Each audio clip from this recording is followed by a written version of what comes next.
UDF വൻ ഭൂരിപക്ഷത്തിൽ അധികാരത്തിൽ വരുമെന്ന് മുതിർന്ന കോൺഗ്രസ് നേതാവ് രമേശ് ചെന്നിത്തല താണിക്കുടത്ത് മാധ്യമപ്രവർത്തകരോട് സംസാരിക്കുകയായിരുന്നു അദ്ദേഹം. CPMന്റെ കണക്കുകൾ കെട്ടിപ്പൊക്കിയ കണക്കുകളാണ്. ജനങ്ങൾ മാറ്റം ആഗ്രഹിക്കുന്നു. UDF വിജയത്തിന്റെ ക്രെഡിറ്റ് രാഹുൽ ഗാന്ധിക്ക് നൽകാൻ ആഗ്രഹിക്കുന്നു. കേരളത്തിലെ UDFനെ ഒറ്റക്കെട്ടായി അദ്ദേഹം നയിച്ചു. തർക്കമില്ലാതെ മുഖ്യമന്ത്രിയെ തീരുമാനിക്കുമെന്നും ചെന്നിത്തല പറഞ്ഞു.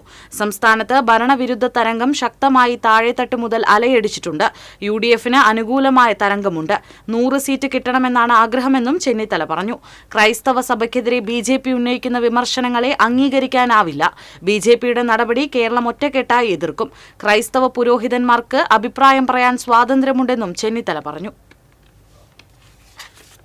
വൻ ഭൂരിപക്ഷത്തോടെ അധികാരത്തിൽ വരും. ജനങ്ങൾ ഒരു രാഷ്ട്രീയ മാറ്റം ആഗ്രഹിക്കുന്നു.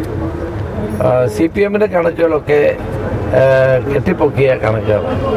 അത് പ്രവർത്തകരുടെ ആത്മവിശ്വാസം നിലനിർത്താൻ വേണ്ടി ഗോവിന്ദൻ മാസ്റ്റർ പറഞ്ഞായിട്ട് കണക്ക് കൂട്ടിയാൽ മതി. കാരണം കേരളത്തിലെ ജനങ്ങൾ ഈ 10 വർഷത്തെ ഭരണം തുടരാൻ ആഗ്രഹിക്കുന്നില്ല. ഒരു രാഷ്ട്രീയ മാറ്റം സ്വാഭാവികമായും കേരള ജനത ആഗ്രഹിക്കുകയാണ്.